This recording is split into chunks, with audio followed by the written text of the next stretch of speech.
हाँ बेटा बोलो। माँ मैंने सुना है वहाँ पर बाहर नवरात्रि का मेला लगा हुआ है। हाँ बेटा मैंने भी सुना है, लेकिन कर भी क्या सकती हूँ। रात हो जाती है, वे दोनों माँ बेटा और बेटियाँ बातें करते हैं कि काश हमारे पास पैसे होते तो हम भी मेला देखने के लिए जाते। लेकिन एक कबूतर इतना दयालु होता है कि वो कालू कौवे की बेटी को समोसे खिला देता है। जब वो वहाँ जाती है तो वो उसका भाई भी खा लेता है और वह अपनी माँ को जाके ये सारी बातें बताते हैं। माँ हम मेले में गई थी, वहाँ एक हमें कबूतर अंकल मिले थे, उन्होंने हमको समोसा भी खिलाए और हम मेला भी देख कर आए। हाँ बेटी, जहाँ गरीब का कोई नहीं होता वहाँ कोई ना कोई आ ही जाता है। बताओ माता जी ने ही तुम्हारे लिए कोई फरिश्ता भेजा होगा। हाँ माँ, मुझे भी अंकल बहुत अच्छे लगे, बहुत प्यार से बातें कर रहे थे। हाँ बेटा, इस दुनिया में सब तरह के लोग रहते हैं। वे दोनों भाई बहन फिर से घूमने के लिए निकल जाते हैं। वे बाहर घूम के बातें ही कर रहे होते हैं। अरे दीदी, हमारे पास भी पैसा होता तो हम भी कितनी अच्छी अच्छी चीजें लाते। अरे भाई, तो फालतू में परेशान होता है, माँ से मत बोला कर। मेरे बच्चे कितने दुखी रहते हैं, काश मैं अपने बच्चों के लिए कुछ कर पाती। मेरे हाथ पैरों में वैसे ही दर्द होता है, मैं अपने बच्चों के लिए भी कुछ नहीं कर पाती। तभी मीठी चिड़िया की आवाज आती है, बेटी, अरे बेटी। हाँ, अरे आंटी, आप कैसे रो रही हो? अरे कुछ बात नहीं बेटी, बस ऐसे ही मन भर आया था। अरे आंटी, आप बिल्कुल भी टेंशन ना लें। आप मुझे बताओ, आपको कोई परेशानी है तो मैं अपनी माँ से बोलकर आपको परेशानी दूर कर लूंगी। नहीं बेटा, कोई बात नहीं, मैं थोड़ा परेशान थी इसीलिए लेट गई हूँ।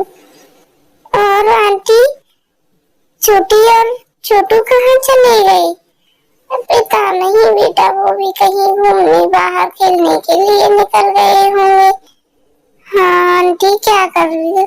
तो मेला देखने नहीं गए थे क्या वो? हाँ बेटी, गई तो थी, तो उन्होंने मुझे तो बताया नहीं।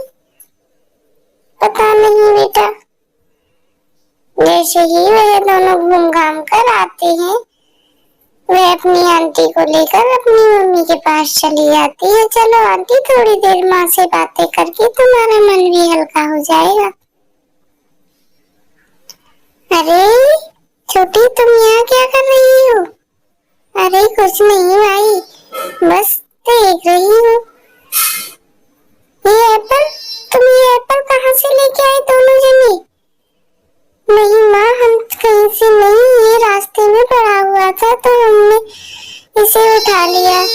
अरे बेटा, कहीं किसी का चोरी करके तो नहीं लाया? नहीं माँ, नहीं। वे दोनों ऐसी बातें करके चले जाते हैं और मीठी की बेटी भी अपनी आंटी को अपने घर ले जाती है।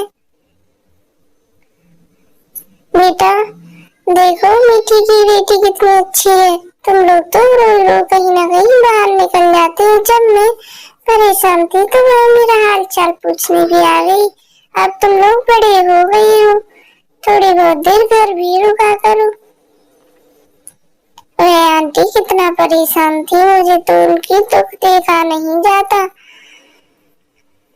कर भी क्या सकती हूँ हमारे पास, लेकिन कर भी क्या सकती थी माँ? आज आंटी बहुत परेशान थी, क्यों, क्या हुआ? पता नहीं माँ।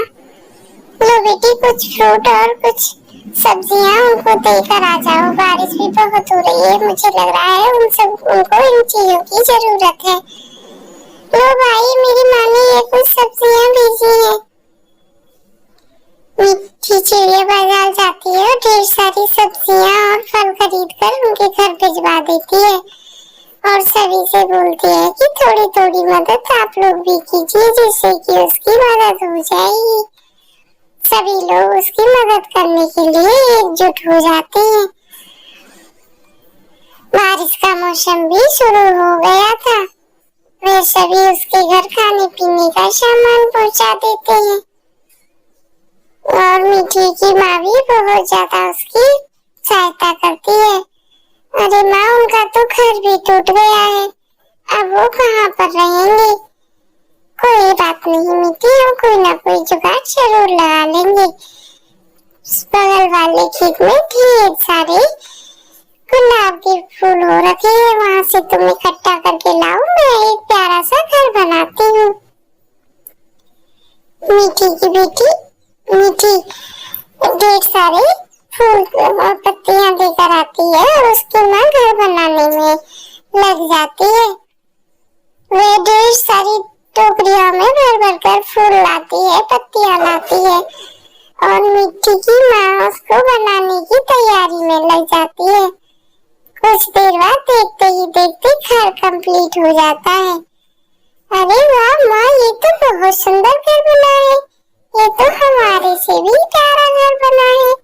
हाँ बेटा, जब कोई काम मेहनत और लगन से करते हैं तो वह अच्छा और सुंदर ही बनता है। वह घर बन के जब तैयार हो जाता है तो वह दोनों माँ बेटी बड़े प्यार से उसे देखती हैं और बोलती हैं, अब तुम जाकर उनको लिवा कर लेके आओ, हम इसमें कन्या पूजन की तैयारियां करते हैं गृह प्रवेश के लिए। ठीक है, मैं आंटी से बोल कर आती हूँ, जब तक आप खाने की व्यवस्था कीजिए और कन्याओं को भी मैं बुला कर लाती हूँ। ठीक है बेटी। मीठी दौड़ती हुई जाती है और उसको भी लिवा कर लाती है और ढेर सारी कन्याओं को भोजन कराती है। वह बहुत ही खुश होती है। ढेर सारी कन्याओं को भोजन कराकर खुशी मिलती है उसे और उनके लिए घर बनाकर भी बहुत अच्छा लगता है। इसीलिए कहते हैं कि किसी दूसरे की मदद करने के लिए हाथ हमेशा आगे बढ़ाना चाहिए।